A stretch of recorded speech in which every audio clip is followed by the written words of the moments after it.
If the judgment is that linear positioning is appropriate, it's typically executed as follows. The response vehicle is parked in a straight line directly upstream of the first incident vehicle within the same lane. Sufficient space should be left between the responder vehicle and any incident vehicles so that the responder vehicle will not hit the incident vehicles in the event it's struck by oncoming traffic.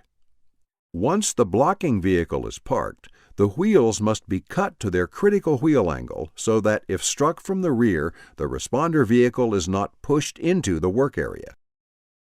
Please note that for police vehicles on traffic stops, studies have concluded that the following recommended configuration is optimal, as described in Law Enforcement Stops and Safety Subcommittee Staff Study 2004. Patrol vehicle angle, 0 degrees. Patrol vehicle steering, minus 25 degrees.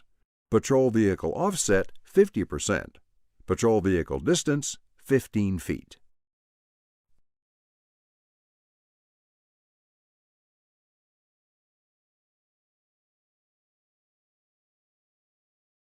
In some situations, the response vehicle may be parked with a slight block, meaning a slight angle. This slight block does not close additional lanes. A slight block to the left or to the right closes that lane equally. If possible, select the slight block direction that indicates to approaching traffic which direction to merge.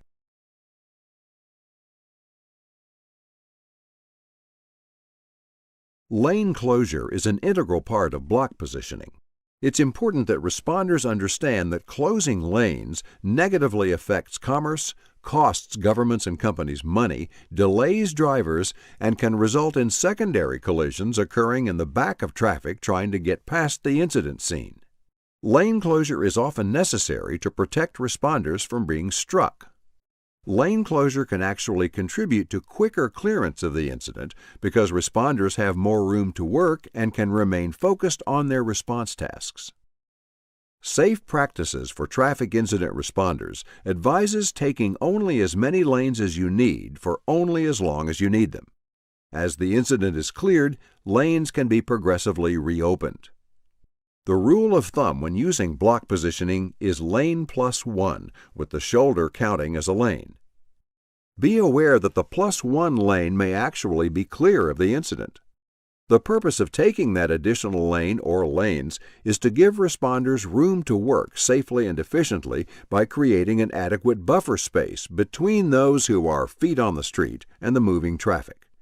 This is especially important in incidents where fire suppression or patient care activities are needed. Here's just one example of the importance of lane plus 1.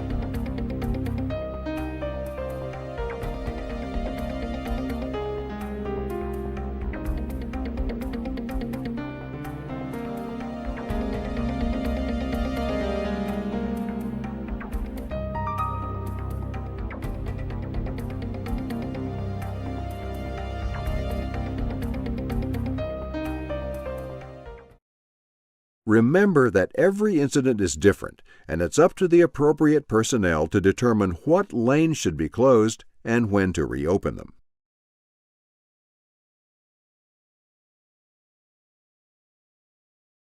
These images show many different examples of how block positioning can be properly implemented at the scene. At the most basic level, block positioning uses response vehicles, typically but not exclusively fire apparatus, parked at an angle to the lanes of traffic to create a physical barrier between upstream traffic and the work area, thereby halting the flow of moving traffic in one or more lanes. How and where this block is positioned is influenced by many factors, including the characteristics of the incident, lane location of the incident, type of roadway, visibility, weather conditions, traffic volume and speed, response needs, and available apparatus. Let's focus on how the block positioning is done.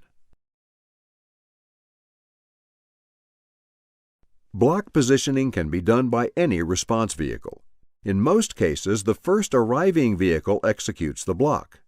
If this initial block is a smaller vehicle, like a police cruiser or an ambulance, it's often replaced with heavier apparatus, such as a fire truck, once that unit arrives. Heavier apparatus provide more protection because they move less when struck and better handle impacts from larger vehicles. In the case of an ambulance that's the initial arriving unit and therefore the initial blocking vehicle, patient care may take place. But patients should not be loaded in until another response vehicle has assumed a blocking position upstream of the ambulance to protect its loading zone from exposure to oncoming traffic. For high-speed, multi-lane divided highway traffic incident responses, many jurisdictions dispatch a second fire apparatus, typically a fire department pumper, ladder truck, or tanker because of their size and weight. This second apparatus has the primary function of acting as the blocking vehicle, not working the scene. This apparatus typically positions in a block to the left or block to the right, approximately 100 feet upstream of the units working at the incident scene in most situations. This second unit, however, must take into consideration reasons why the approaching motorist's line of sight to the incident would be impaired and adjust the unit's position accordingly. The supervisor of this second arriving unit considers hills, curves, bad weather, or any other roadway obstruction feature and positions appropriately. Parking more than 300 feet upstream is not recommended due to the danger of motorists cutting back in before actually passing the incident. This apparatus provides protection and early advance warning of the incident ahead, critical when traffic is traveling at fast highway speeds. Blocking vehicles are parked upstream of the incident between the buffer space and the workspace. Their presence creates a shadow safe work area at the incident workspace location. Blocking vehicles are typically preceded by advance warning measures, and in and of themselves they provide some advance warning through visibility, lights, chevrons, and arrow boards. Blocking vehicles are parked at an angle so approaching traffic understands that the blocking vehicle is stopped and parked. It's more difficult to identify whether a vehicle is moving when it's parked in a linear position. Block positioning vehicles can be parked block to the left, meaning anchored towards the median, or block to the right, meaning anchored towards the outside shoulder. This simply refers to the angle or direction that the blocking vehicle is set, front to the left or front to the right. The selection of block to the left or block to the right depends on the incident, where the unit is parked in the roadway, and how it will be utilized while blocking. Factors to consider include whether equipment on the blocking vehicle will have to be accessed for response operations, and if so, what equipment and where is it located on the apparatus. This may require positioning the vehicle on the opposite side of oncoming traffic. The direction of oncoming traffic, with an eye toward optimizing traffic flow as advised in the latest issue of the National MUTCD and/or your state's MUTCD. Giving first responders accessing the vehicle the most protection as they operate onboard equipment like the pump, retrieve items, and enter and exit the vehicle. The location of the incident, visibility, and the needs and parking requirements of other response vehicles expected to arrive. Remember that, all things being equal, if the block can place the blocking vehicle physically in a direction or angle that you want the motorist to merge from one lane to another, then choose that blocking position. The degree of the angle should be chosen to properly block the number of lanes required and provide the most protection to those at the incident scene. Once the blocking vehicle is parked, the wheels must be cut to their critical wheel angle so that, if struck from the rear, the responder vehicle is not pushed into the work area. This is achieved by turning the steering wheel all the way to the left or all the way to the right, whichever direction turns the wheels away from the protected activity area. The vehicle operator now must set the parking brake and initiate stationary light shedding procedures according to NFPA standards, department protocol, and apparatus capabilities. Note that a wheel chock should be set as well once the vehicle has been safely exited. Block positioning can be used on any type of roadway. Let's look at an example of a two-lane rural road. In this scenario, two vehicles have crashed in the southbound lane. If the first arriving response vehicle, in this case a fire engine, approaches traveling south, it can be positioned blocked to the left, as shown here, by simply pulling up at the proper angle to block the shoulder and the single lane. If the fire engine were to approach traveling north, it can assume this same position upstream on the southbound side by simply pulling across the yellow line with its front toward the shoulder instead of toward the northbound lane. More than one vehicle can be used in block positioning.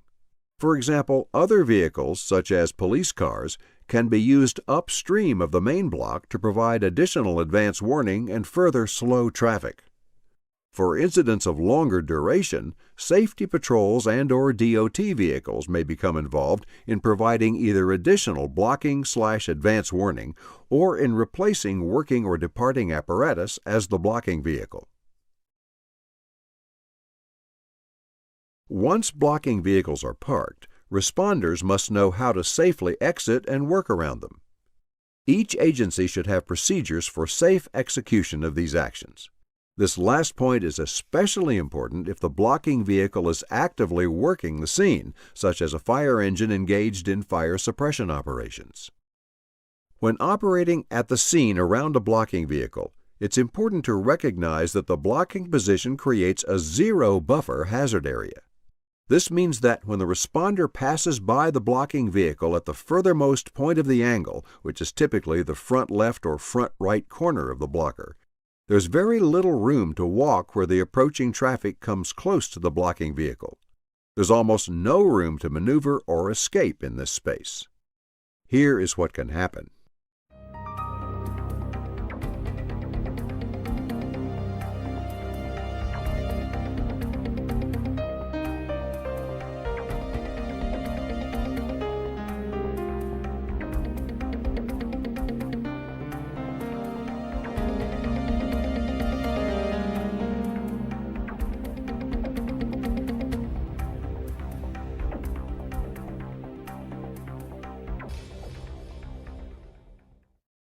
To safely pass through this zero buffer area, approach from the protected side, stop at each corner and check for approaching traffic.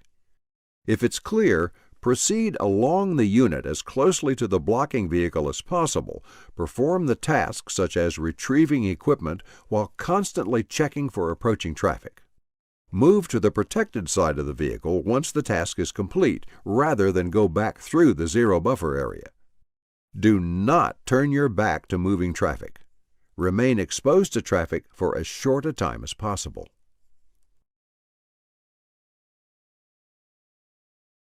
The angle in block positioning creates a shadow immediately downstream of the block. This imaginary shadow provides a work area where responders can perform their duties in an environment protected from traffic. Here we see how all this comes together into an ideal positioning scheme at this particular incident. The first responding vehicle, a police cruiser, initially positions the unit in a blocking posture and radios incident details to the other responding units. The fire truck arrives next. The fire apparatus is longer, larger, and heavier weight than the police car.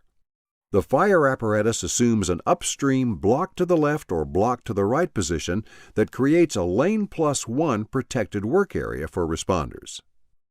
The position and angle are selected to create an appropriately sized work area while still providing access to equipment used in the response.